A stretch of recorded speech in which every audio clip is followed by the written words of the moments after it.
আল্লাহ রাব্বুল আলামিন বলেন ওয়াল আসর, সময়ের কসম। আল্লাহ রাব্বুল আলামিন জায়গায় জায়গায় কুরআনুল কারীমের মধ্যে কসম খেয়েছেন। কোথাও জামানার কসম খেয়েছেন, কোথাও সময়ের কসম খেয়েছেন। বিভিন্ন জায়গায় আল্লাহ রাব্বুল আলামিন বিভিন্ন কিছু জিনিসের কসম খেয়েছেন। আল্লাহ রাব্বুল আলামিন কসম খাইতেছেন কেন? কেন তিনি কসম খাইলেন? এর উত্তর হলো, আমরা যখন দুনিয়ার মধ্যে কসম খাই এর হয় দুইটা কারণ। এক নাম্বার কারণ হলো, আমি কসম খাওয়ার পরে যেই কথাটা বলবো, কসম দিয়ে যেই কথাটা বলবো, এই কথাটা অনেক দামি, এই কথাটার গুরুত্ব অনেক বেশি, এই কথাটা সাধারণ কোনো কথার মতো নয়। দ্বিতীয় নাম্বার কারণ হলো, যেই জিনিসটার আমরা কসম খাই এই জিনিসটা আমার কাছে অনেক বেশি দামি। যেমন আমরা অনেকে সন্তানের নামে কসম খাই, নিজের বাবা মায়ের নামে কসম খাই, যদিও এই কসমগুলো খাওয়া শরীয়তের মধ্যে জায়েজ নাই, তারপরও যদিও আমরা কেউ কসম খাই, এর কারণ হলো আমার সন্তানটা আমার কাছে সব থেকে বেশি দামি। আমি আমার সন্তানের কসম খেয়ে বললাম আমি এই কাজটা করি নাই। আল্লাহ রাব্বুল আলামিন কসম খাইলেন, কসম খেয়ে তিনি বলতেছেন, ও দুনিয়ার মানুষেরা, আমি সময়ের কসম খেয়ে বললাম সময়টা তোমাদের কাছে অনেক বেশি দামি, সময়টার গুরুত্ব তোমাদের কাছে অনেক বেশি। কারণ যেই সময়টা তোমাদের জীবন থেকে একবার বিদায় নিয়ে চলে যায়, এই সময়টাকে আর কোনো দিন তোমরা ফিরে পাবা না। সময়টার দাম তোমাদের কাছে সব থেকে বেশি। এজন্য সময়ের কসম খেয়ে আমি তোমাদেরকে বলতেছি, আমি কসম খাওয়ার পরে যেই কথাটা তোমাদেরকে বলতেছি, এই কথাটা অন্যান্য কথার মতো নয়। অন্যান্য কথার থেকে এই কথাটার দাম আমি আল্লাহর কাছে অনেক বেশি। সময়ের কসম, ইন্নাল ইনসানা লাফি খুসর। দুনিয়ার মধ্যে যে সমস্ত মানুষেরা আছে, দুনিয়ার মধ্যে যে সমস্ত বান্দারা আছে, সমস্ত মানুষেরা সমস্ত বান্দারা ক্ষতিগ্রস্ত। সবাই ক্ষতির মধ্যে আছে, সবাই অকল্যাণের মধ্যে আছে। ইল্লাল্লাযীনা আমানু, তবে ওই সমস্ত মানুষ, ওই সমস্ত ঈমানদার যারা আমি আল্লাহর প্রতি ঈমান এনেছে। দুনিয়ার সব মানুষরা ক্ষতিগ্রস্ত, তবে যারা ঈমানদার, যারা ঈমান নিয়ে এসেছে, যারা আল্লাহ রাব্বুল আলামিনের প্রতি ঈমান আনয়ন করেছে, তারা বাদ দিয়া সমস্ত মানুষরাই হলো ক্ষতিগ্রস্ত। ঈমান আনতে হবে, আল্লাহ রাব্বুল আলামিনের প্রতি ঈমান আনতে হবে।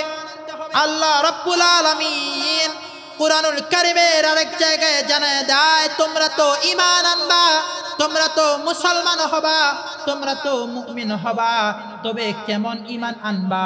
কেমন ঈমান আনবা? তোমরা ঈমান আনবা সাহাবায়ে কেরামের ঈমানের মতো। ওয়াইদা কিলা লাহুম আমিনু, ওয়াইদা কিলা লাহুম আমিনু কামা আমানান নাস, তোমরা ঈমান আনো ওই সমস্ত মানুষের মতো যারা ঈমান এনেছে। সাহাবায়ে কেরামদের কথা বলে আল্লাহ রাব্বুল আলামিন বলতেছেন, সাহাবায়ে কেরামরা যেরকম ভাবে ঈমান এনেছে, তোমরাও তাদের মতো করে ঈমান নিয়ে আসো। সাহাবায়ে কেরামরা কেমন ঈমান নিয়ে এসেছিল?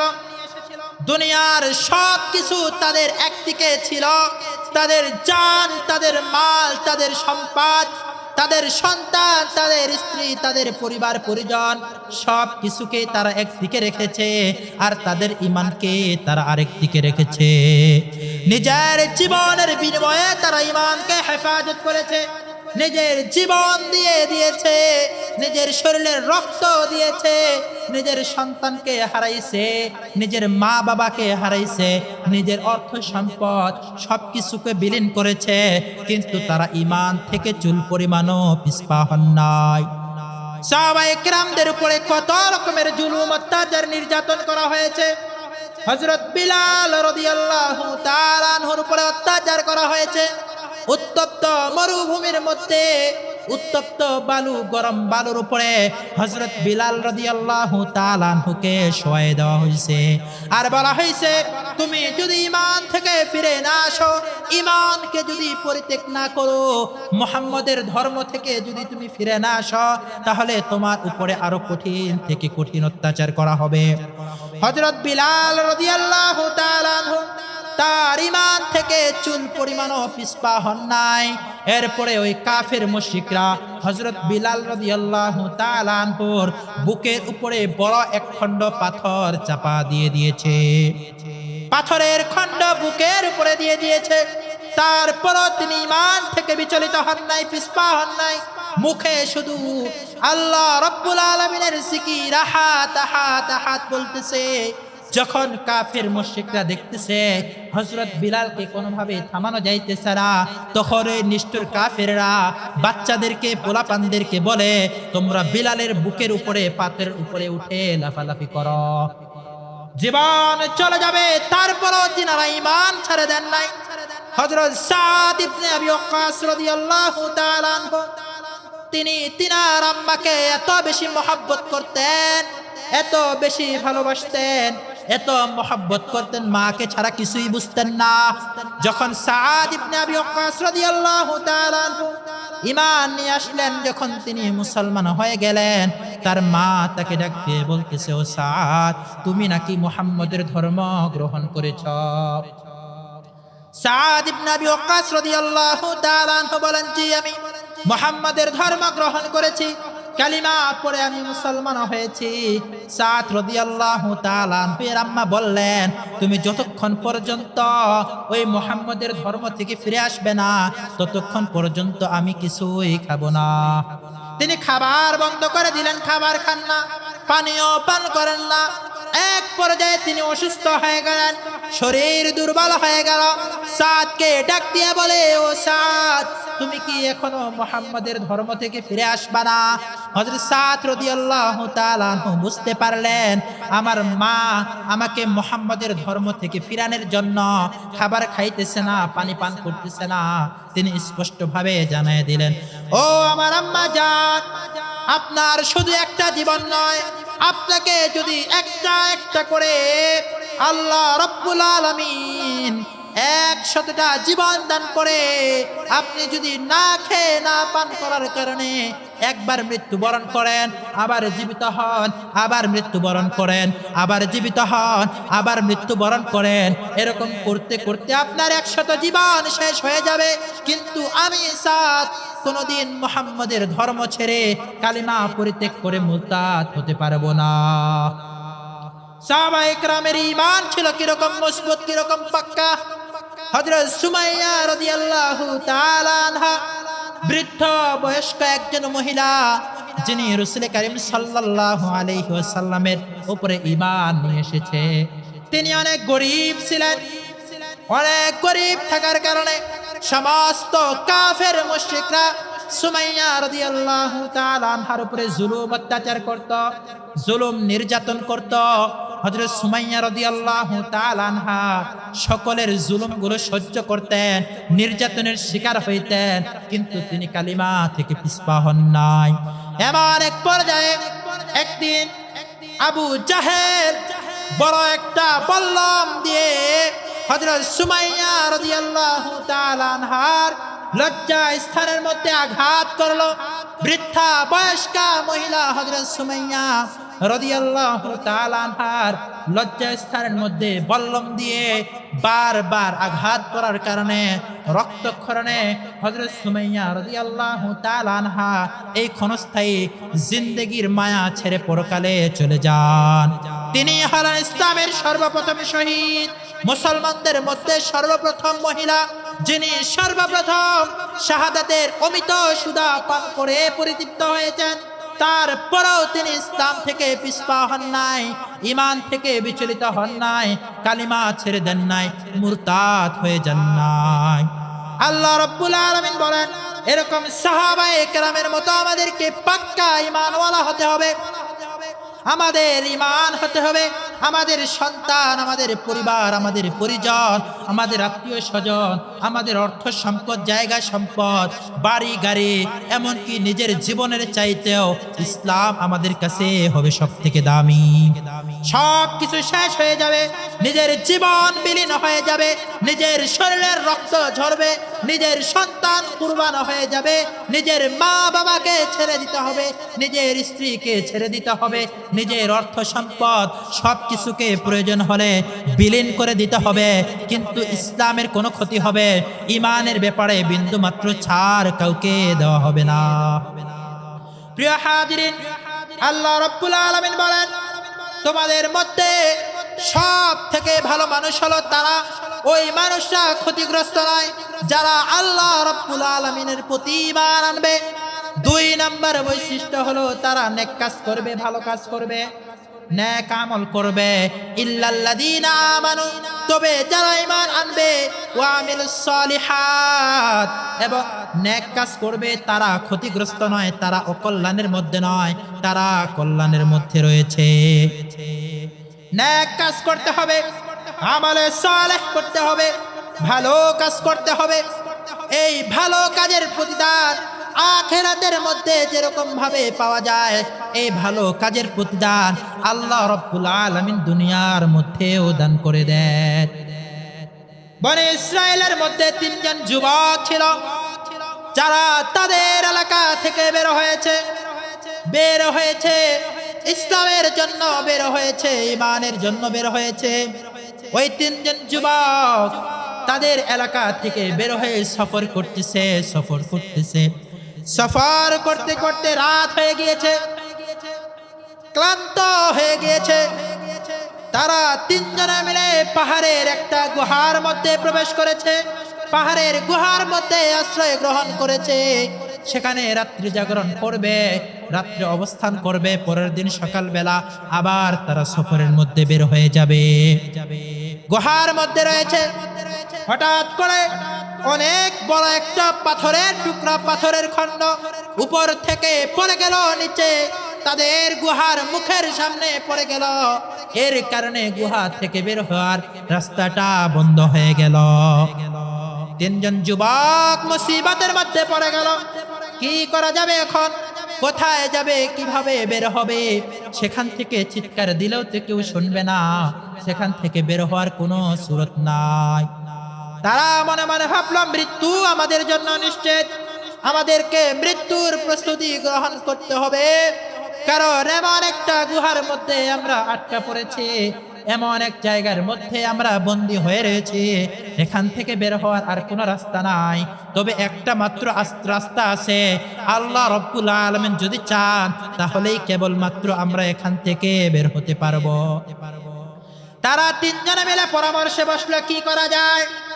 3 জনে মিলে পরামর্শে বসে তারা সিদ্ধান্ত নিল, আমরা জীবনে যে ইবাদতগুলো করেছি, যেই নেক কাজগুলো করেছি, এই নেক কাজগুলোর ওসিলা করে আল্লাহ রাব্বুল আলামিনের কাছে আমরা দোয়া করি, আল্লাহ রাব্বুল আলামিনের কাছে আমরা পানা চাই, আল্লাহ রাব্বুল আলামিনের কাছে আমরা মুক্তি চাই।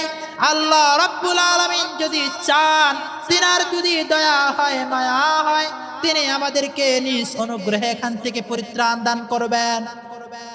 একজন মানুষ বলল, ঠিক আছে, আল্লাহ রাব্বুল আলামিনের কাছে দোয়া করা হোক। সেই ব্যক্তি আল্লাহ রাব্বুল আলামিনের কাছে দোয়া করলো, ও আল্লাহ, দুনিয়ার মধ্যে আমার বৃদ্ধ পিতা মাতা ছিল, যাদের খেদমতের জন্য কেবলমাত্র আমি ছিলাম, তাদের খেদমত করার জন্য শুধু আমি ছিলাম, আমি ছাড়া তাদের খেদমত করার মতো কেউ ছিল না, খাদেম কেউ ছিল না। আমি সারাদিন কাজ করার পরে, বকরি চড়ানোর পরে, রাত্রিবেলায় যখন বাসায় আসতাম, বাসায় আসার পরে আমি বকরির দুধ দহন করে আগে আমার আব্বা আম্মাকে পান করাইতাম, এরপরে গিয়ে আমি আমার সন্তানদেরকে পান করাইতাম।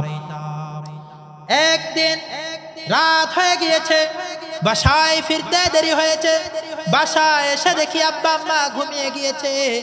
আমি বকরির দুধ দহন করার পরে আব্বা আম্মাকে ঘুম থেকে জাগ্রত করা, তাদের ঘুমের ব্যাঘাত ঘটানো, এটা আমার কাছে পছন্দ হলো না।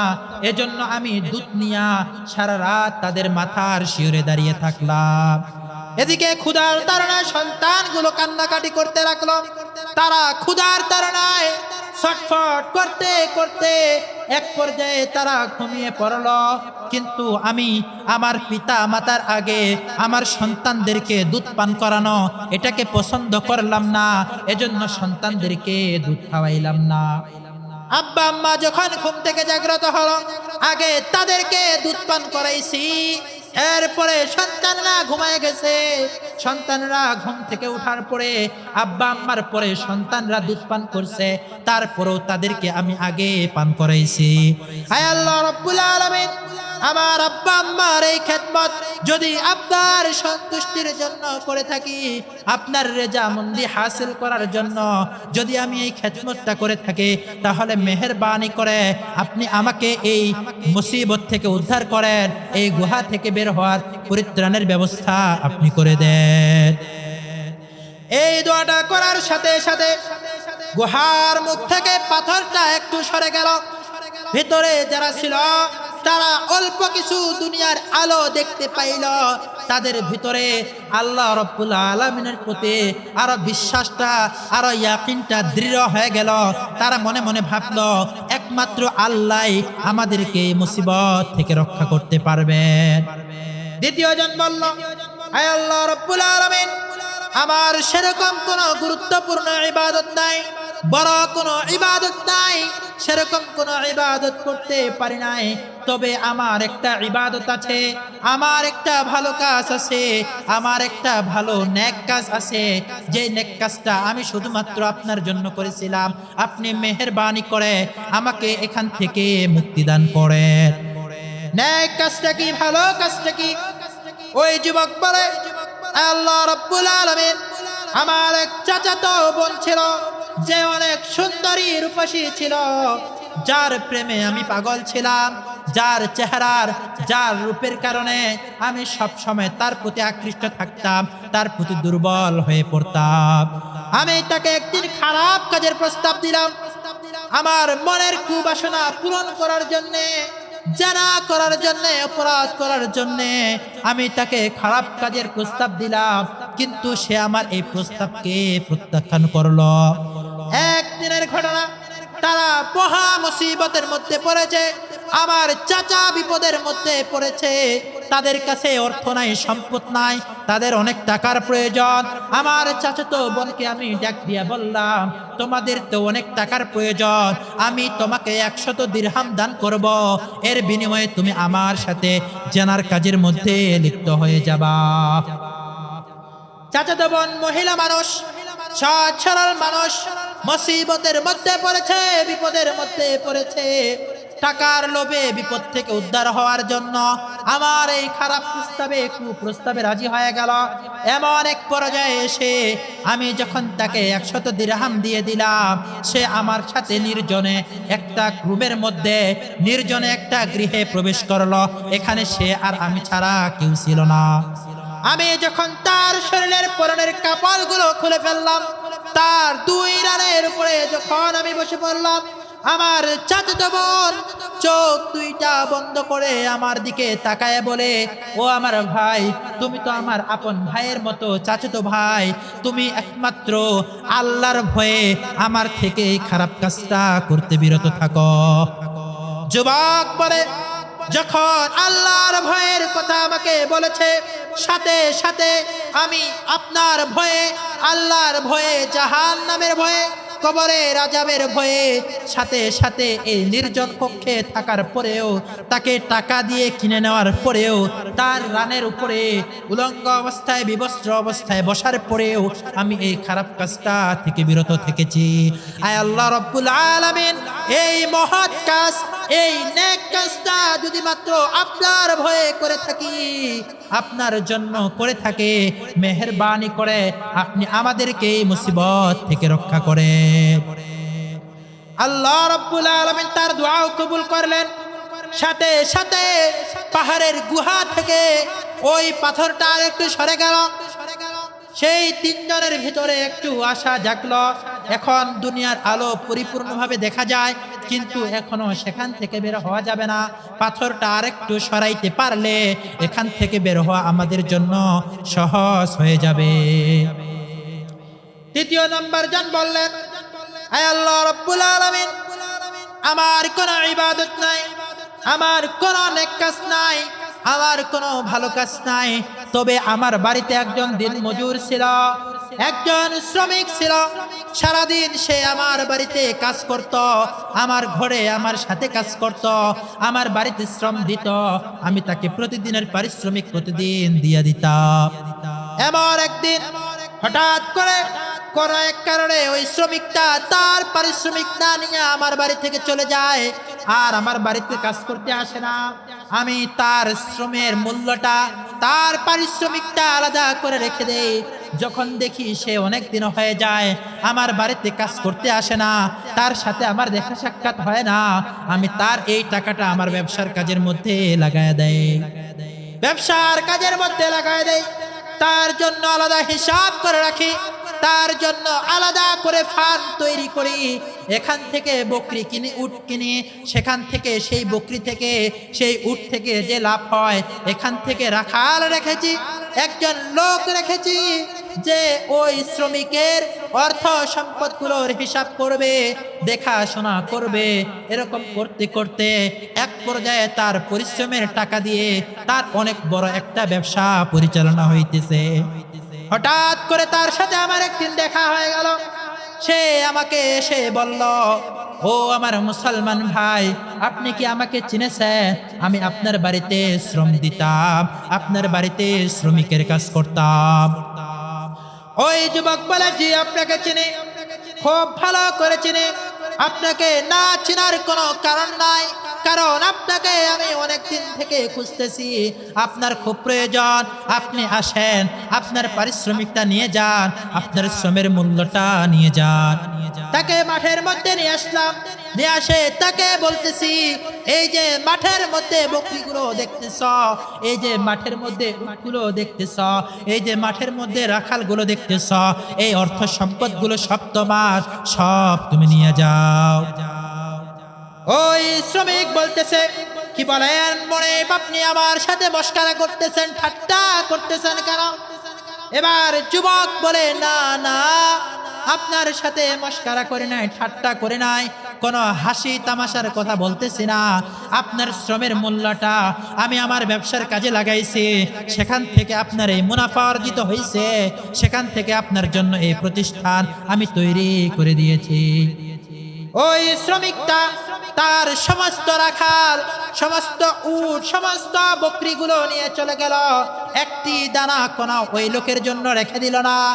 ওই যুবকটা বলে, আল্লাহ, আমি যদি আপনার সন্তুষ্টির জন্য, আপনার ভয়ে, জাহান্নামের ভয়ে, কবরে আযাবের ভয়ে যদি আমি এই কাজটা করে থাকি, আপনি মেহেরবানি করে আমাদেরকে এখান থেকে মুক্তি দান করেন। আল্লাহ রাব্বুল আলামিন তার দোয়া কবুল করলেন। দোয়া কবুল করার সাথে সাথে পাহাড়ের গুহা থেকে, গর্তের মুখ থেকে সম্পূর্ণ পাথরটা সরে গেল। ওই তিনজন যুবক অনায়াসে কষ্ট ছাড়া সেই গুহা থেকে বাইরে বের হয়ে আসলো। আল্লাহ রাব্বুল আলামিনের কাছে তারা শুকরিয়া আদায় করলো। এজন্য প্রিয় হাজিরিন, নেক কাজ করা, ভালো কাজ করা, আল্লাহর ভয়ে গুনাহের কাজ থেকে বিরত থাকা, এগুলো যেরকম ভাবে পরকালে আমাদের উপকারে আসবে, পরকালে যেরকম ভাবে জাহান্নামের আগুন থেকে, কবরের আযাব থেকে আমাদেরকে মুক্তি দান করবে, দুনিয়ার মধ্যেও বিভিন্ন রকমের পেরেশানি, বালা মুসিবত, বিপদ আপদ থেকেও আমাদেরকে রক্ষা করবে। আল্লাহ রাব্বুল আলামিন বলেন, ওয়াল আসরি ইন্নাল ইনসানা লাফি খুসর, সময়ের কসম, দুনিয়ার সমস্ত মানুষেরা পেরেশানির মধ্যে রয়েছে, দুনিয়ার সমস্ত মানুষেরা ক্ষতিগ্রস্তের মধ্যে রয়েছে।